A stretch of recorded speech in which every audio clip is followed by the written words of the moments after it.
सबसे पहले देखिए हिंदी गद्य साहित्य के विकास क्रम का काल विभाजन। तो पहला तो था पूर्व भारतेंदु युग, हिंदी गद्य साहित्य का जिसको हम प्रारंभिक काल कहते हैं। पूर्व भारतेंदु युग अथवा हिंदी गद्य साहित्य का प्रारंभिक काल था, ये 13वीं शताब्दी के मध्य से लेकर के 1868 ईस्वी तक रहा। अब भारतेंदु युग जो था, ये तो पूर्व भारतेंदु की बात कर रहे हैं, ये 1868 ईस्वी तक रहा पूर्व भारतेंदु युग। लेकिन 1868 के अलावा हम 1857 भी मान सकते हैं। ठीक, क्यों? क्योंकि 1857 या 1855 या 1857 मान सकते हैं, क्योंकि वहां से कुछ विद्वानों ने माना है भारतेंदु युग। ठीक, चलिए, तो 1850 के बाद का जो युग था वो हम भारतेंदु युग मान सकते हैं। तो ऑप्शन में कंफ्यूज मत होइएगा, 1868 से 1900 ईस्वी तक सर्वमान्य चलता है, तो ये भारतेंदु युग चला। इसी भारतेंदु युग का ही नाम जो था वो पुनर्जागरण काल रख दिया गया था। आप सभी एक बार इस वीडियो को शेयर कर दीजिए ताकि और भी बच्चों को फायदा मिल जाए। लाइक शेयर कमेंट करना बिल्कुल नहीं भूलना है आपको, ये 3 काम कर दीजिए, बाकी आराम से आप एजुकेशन ग्रहण करते रहिए।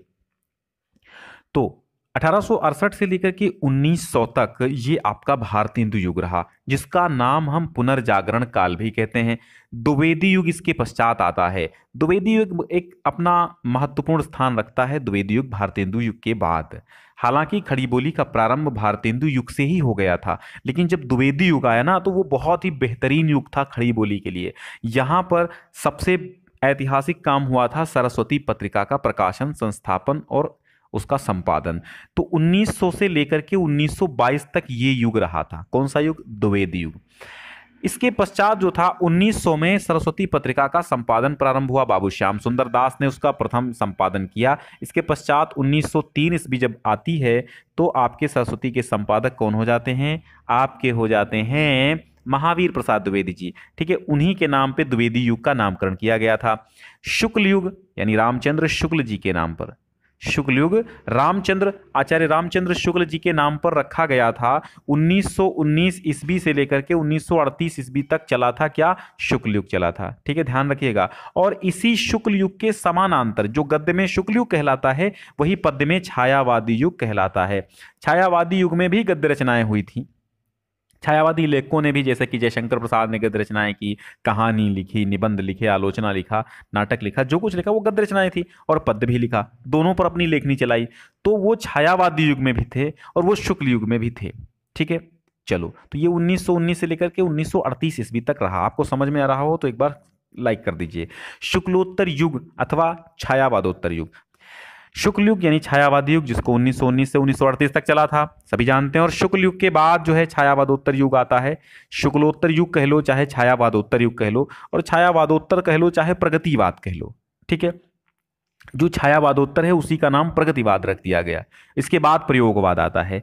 तो शुक्लोत्तर युग अथवा छायावादोत्तर युग ये 1938 से लेकर तक अब वर्तमान तक चला आ रहा है। ठीक है, हिंदी गद्य के विकास का क्रम उपयुक्त काल विभाजन निर्धारित पाठ्यपुस्तक जो है गद्य खंड पर आधारित है, ये आप समझ लीजिए। तो ये आपका जो निर्धारित पाठ्यपुस्तक आपके क्लास में चलती है उसी पर आधारित है ये क्रम। ठीक है, तो इसमें कन्फ्यूज, हिंदी की बोलियां ये आपको पढ़ने की जरूरत नहीं है। ठीक है, ये आपको पढ़ने की जरूरत बिल्कुल भी नहीं है। आप देखिएगा विविध विधाओं की प्रथम रचना। ठीक है, हालांकि ये कंपटीशन वाले अगर हैं आप तो वो पढ़ सकते हैं, लेकिन जो यूपी बोर्ड परीक्षा देने वाले विद्यार्थी हैं वो उनको ना पढ़ें। अब आप यहाँ से देखिए, मोस्ट इंपॉर्टेंट चीज यहाँ से आई है, विविध गद्य विधाओं की प्रथम रचना। आप देख लीजिए, बहुत ही इंपॉर्टेंट, यहाँ से एक क्वेश्चन हो सकता नहीं है, 100% श्योर भी हो सकते हैं और 99% भी श्योर हो सकते हैं कि आ जाएगा एक। ठीक है, तो आप समझ लीजिए किसी न किसी सेट में जरूर यहाँ से एक क्वेश्चन आएगा। ठीक है, खड़ी बोली हिंदी की प्रथम रचना बच्चों आपसे पूछ ली जाए, खड़ी बोली हिंदी की प्रथम रचना, तो खड़ी बोली हिंदी की प्रथम रचना गोरा बादल की कथा जटमल कृत्य है, जिसको जटमल ने लिखा है। ये खड़ी बोली गद्य की प्रथम रचना हम माने, खड़ी बोली हिंदी की प्रथम रचना। ठीक है, खड़ी बोली हिंदी की प्रथम रचना गोरा बादल की कथा है। ध्यान रखिएगा, जटमल ने लिखा है। और हिंदी का प्रथम नाटक आपसे पूछा जाए तो नहुष लिखा गया है। नहुष के लेखक गोपाल चंद्र गिरधर दास हैं। और ये गोपाल चंद्र गिरधर दास कौन थे? भारतेंदु हरिश्चंद्र जी के पिता थे। ये भारतेंदु हरिश्चंद्र जी के पिता थे गोपाल चंद्र गिरधर दास। हिंदी का प्रथम नाटक नहुस लिखे हैं। हिंदी का प्रथम उपन्यास जो है वो परीक्षा गुरु है। लेखक कौन है? लाला श्रीनिवास दास। कौन है? लाला श्रीनिवास दास। हिंदी का प्रथम उपन्यास परीक्षा गुरु, लेखक कौन है? लाला श्रीनिवास दास। ठीक है, लाला श्रीनिवास दास ने क्या लिखा? परीक्षा गुरु। हिंदी का प्रथम मौलिक उपन्यास भी इसको कहा जाता है। हिंदी की प्रथम कहानी अगर आपसे पूछ ली जाए तो किशोरीलाल गोस्वामी की जो है वो इंदुमती है। ठीक है, और हिंदी की प्रथम कहानी कौन है? इंदुमती है, किशोरीलाल गोस्वामी की। और कुछ लोग ग्राम भी मानते हैं, ग्राम कहानी, ये ग्राम जयशंकर प्रसाद की कहानी है। ठीक है, चलिए, और इसके बाद 11 वर्ष का समय भी कुछ लोग मानते हैं, 11 वर्ष का समय, ये आचार्य रामचंद्र शुक्ल की कहानी है, 11 वर्ष का समय। और दुलाई वाली, दुलाई वाली जो है, दुलाई वाली की लेखक जो हैं वो हैं राजेंद्र बाला घोष, राजेंद्र बाला घोष। ठीक है, इनका नाम बंग महिला, राजेंद्र बाला घोष हैं, इन्होंने दुलाई वाली लिखी। तो कुछ लोग ये मानते हैं, लेकिन आपको ये समझना, हिंदी की प्रथम कहानी जो है वो इंदुमती ही है, लोग कुछ भी मान रहे हों, किशोरीलाल गोस्वामी की राइट आंसर है आपका। हिंदी का प्रथम जो यात्रा व्रत है वो सरयू पार की यात्रा है, और भारतेंदु हरिश्चंद्र इसके लेखक हैं। कंफ्यूज मत होइएगा, कुछ बच्चे राहुल सांस्कृत्यायन लिख देते हैं जो कि बिल्कुल गलत हो जाता है। सरयू पार की यात्रा आपकी भारतेंदु हरिश्चंद्र इसके लेखक हैं, और लखनऊ की यात्रा भी भारतेंदु हरिश्चंद्र जी ने लिखा था। आगे देखिए, नाटक जो है, नाटक, अब विधा का नाम है नाटक, नाटक लेखक तो जयशंकर प्रसाद, जिन्होंने ध्रुव स्वामी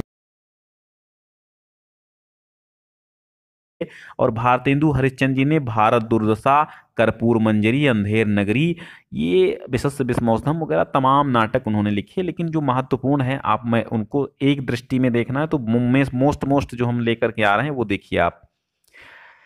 एकांकी सम्राट डॉक्टर रामकुमार वर्मा, उपेंद्रनाथ अश्क। डॉक्टर रामकुमार वर्मा की दीपदान और रेशमी टाई बहुत पूछी जाती हैं। उपेंद्रनाथ अश्क की तौलिए और अंधी गली, ये एकांकी है। ठीक, अब देखिए उपन्यास के क्षेत्र में चलते हैं, तो उपन्यास की जो है वो गबन और गोदान, दो उपन्यास मशहूर हैं। भगवती चरण वर्मा की चित्रलेखा उपन्यास बहुत मशहूर है। और टेढ़े मेढ़े रास्ते, सबहि नचावत राम गोसाई, ये भी याद कर लीजिए, सबहि नचावत राम गोसाई भगवती चरण वर्मा की है। कहानियों में मुंशी प्रेमचंद की नमक का दारोगा, शतरंज के खिलाड़ी बहुत ही मशहूर हैं। वैसे तो ईदगाह, बूढ़ी काकी, अलगे ओझा, पूस की रात, ये मुंशी प्रेमचंद जी की कहानी भी मशहूर हैं। जयशंकर प्रसाद ने पुरस्कार और आकाशदीप जैसी कहानी लिखी जो आप शायद पढ़ भी चुके हों।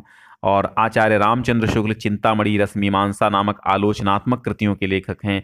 ये एक बहुत बड़े निबंध लेखक हैं। चिंतामणि और रसमीमांसा नाम के दो निबंध इन्होंने लिखे, निबंध संग्रह हैं ये। और डॉक्टर श्याम सुंदर दास भी गद्य कुसुमावली लिखे हैं, ये भी आलोचनात्मक ग्रंथ है।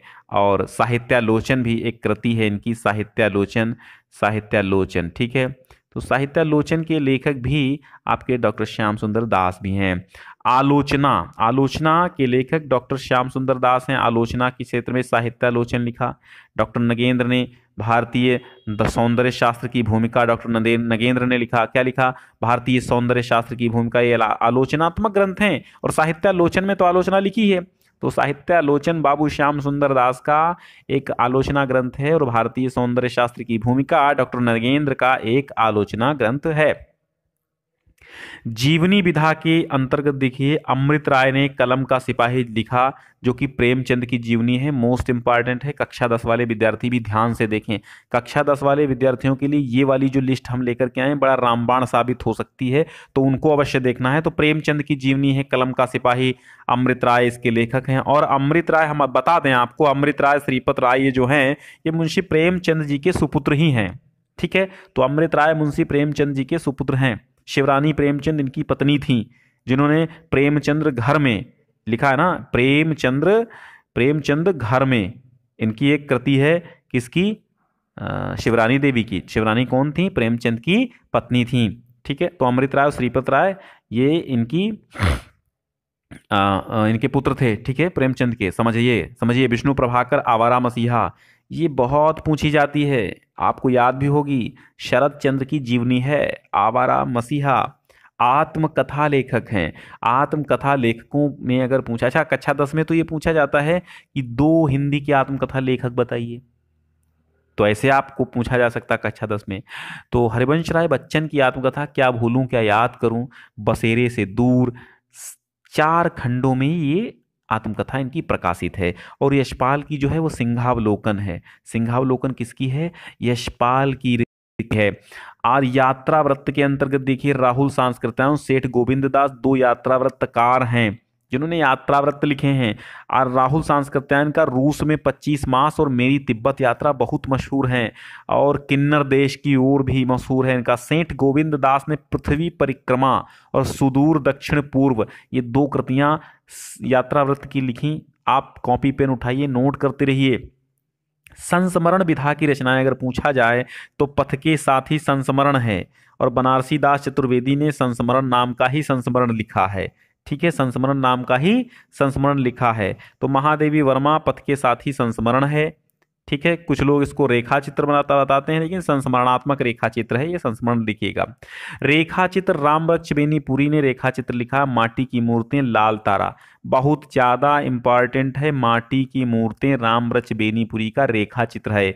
और महादेवी वर्मा ने अतीत के चलचित्र और स्मृति की रेखाएं लिखी हैं। ये क्या हैं? ये रेखा चित्र हैं। देखो, अतीत के चलचित्रों में चित्र लिखा है और स्मृति की रेखाओं में रेखा लिखा है, तो दोनों रेखा चित्र हैं। इसी ट्रिक से आप पढ़ लीजिएगा। गद्य काव्य या गद्य गीत जो विधा है, इसके लेखक राय कृष्णदास हैं। पागल पथिक इन्होंने लिखा था, और वियोगी हरि जिन्होंने तरंगिणी लिखा था। ये गद्य गीत या गद्य काव्य इसको कहते हैं।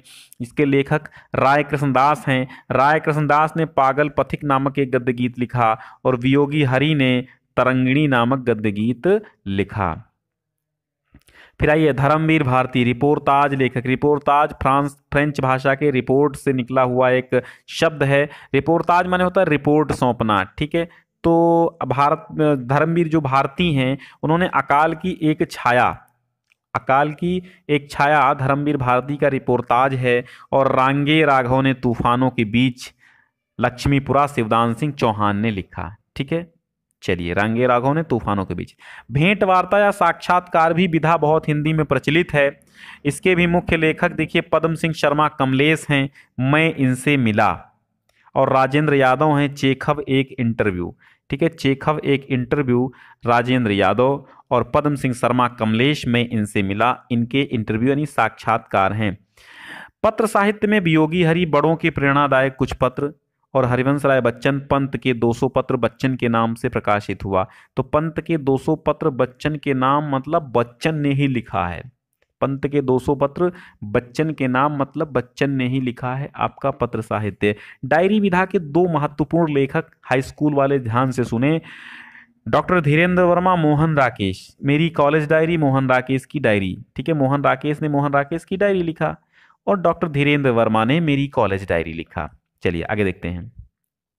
अब कुछ बहुत ही मस्त और महत्वपूर्ण पत्र पत्रिकाओं की बात हम कर लेते हैं। तो सबसे पहले तो भारतेंदु युग में 3 पत्रिकाएं चली भैया। भारतेंदु युग की 3 पत्रिका। हिंदू युग की जो पत्रिका है आपकी कवि वचन सुधा, हिंदी प्रदीप और आनंद कादम्बिनी, ये 3 पत्रिकाएं मोस्ट इंपॉर्टेंट हैं। वैसे तो कवि वचन सुधा, हरिश्चंद्र चंद्रिका और 3 पत्रिकाएं इनकी बाला बोधनी भी थी। तो हिंदी प्रदीप जो कवि वचन सुधा आपकी है वो भारतेंदु हरिश्चंद्र इसके संपादक थे, काशी से ये निकलती थी। और हिंदी प्रदीप जो है इसके संपादक बालकृष्ण भट्ट हैं, ये इलाहाबाद से निकलती थी। आनंद कादम्बिनी जो है ये बद्री नारायण चौधरी प्रेमघन की पत्रिका है, मिर्जा निकलती थी। और द्विवेदी युग जो है, द्विवेदी युग में आइए तो सरस्वती, इंदु और मर्यादा, ये 3 पत्रिकाएं द्विवेदी युग की बहुत मशहूर हैं। सरस्वती आचार्य महावीर प्रसाद द्विवेदी ने इसका संपादन किया था, इलाहाबाद से निकली थी। इंदु है अंबिका प्रसाद गुप्त की पत्रिका थी। ठीक है, अंबिका प्रसाद गुप्त इसके संपादक थे इंदु के। हाँ, बाद में बहुत सारे संपादक बदलते हैं तो संपादक चेंज भी हो सकते हैं, आप गलत मत समझिएगा। संपादक बदलते रहते हैं, हर एक पत्रिका के 3 4 5 संपादक रहे हैं। इसलिए जिनके युग में ये पत्रिका ज़्यादा मशहूर हुई, ज़्यादा चली, जिनकी वजह से इसकी प्रगति हुई, उनका नाम लिया जाता है। तो इसमें कन्फ्यूजन की कोई बात नहीं है, एक पत्रिका के कई संपादक हो सकते हैं। ठीक है, जैसे सरस्वती के बाबू श्याम सुंदर दास प्रथम थे और महावीर प्रसाद द्विवेदी द्वितीय थे, तो इसमें कंफ्यूजन नहीं होना चाहिए। प्रथम संपादक पूछ लिया जाए तो बाबू श्याम सुंदर दास थे, उन्होंने संपादन किया, लेकिन नाम उनका कम जुड़ा। क्यों? क्योंकि वो 3 ही साल उन्होंने संपादन करके छोड़ दिया था। लेकिन भारत जो आपके महावीर प्रसाद द्विवेदी थे, इन्होंने बहुत दिनों तक, यानी 1903 से 1920 तक इसका संपादन किया था, तो इन्होंने समृद्धि प्रदान की थी इस पत्रिका को, तो उनका नाम सरस्वती के साथ जुड़ गया। इलाहाबाद से प्रकाशित होती थी। हिंदू पत्रिका जो थी, अंबिका दत्त प्रसाद गुप्त इसके संपादक थे, काशी से थी। और मर्यादा कृष्णकांत मालवीय हैं, शुक्ल युग छायावादी युग की जो पत्रिकाएं थी, हंस, साहित्य संदेश और कर्मवीर, 3 पत्रिकाएं निकली थीं। शुक्ल युग यानी छायावादी युग की पत्रिकाएं थीं। हंस प्रेमचंद इसके संपादक थे, बनारस से निकलती थी। और साहित्य संदेश गुलाब राय इसके संपादक थे, आगरा से निकलती थी। कर्मवीर माखनलाल चतुर्वेदी, ये जबलपुर से निकलती थी। कर्मवीर कहाँ से निकलती थी? जबलपुर से। ठीक है, जबलपुर से। तो एक बार बच्चों आपको सब्सक्राइब करना है, देखो मैंने लोगो भी दे दिया है आपको। शुक्लोत्तर युग यानी छायावादोत्तर युग यानी कि प्रगतिवाद की जो कादम्बिनी है, आज भी चल रही, आज भी चल रही है कादम्बिनी, धर्मयुग और सारिका। ठीक है, तो कादम्बिनी के जो संपादक थे आपके, कादम्बिनी के राजेंद्र अवस्थी हैं, ये दिल्ली से निकलती थी। धर्मयुग धर्मवीर भारती की है, और इसको गणेश मंत्री ने भी संपादन इसका किया, ये बम्बई यानी मुंबई से निकलती है। और सारिका मोहन राकेश कमलेश्वर, सारिका कमलेश्वर की है। सारिका किसकी है? कमलेश्वर की पत्रिका है सारिका। ठीक है, इसके अवध नारायण मुदगल भी इसके प्रकाश संपादक रहे।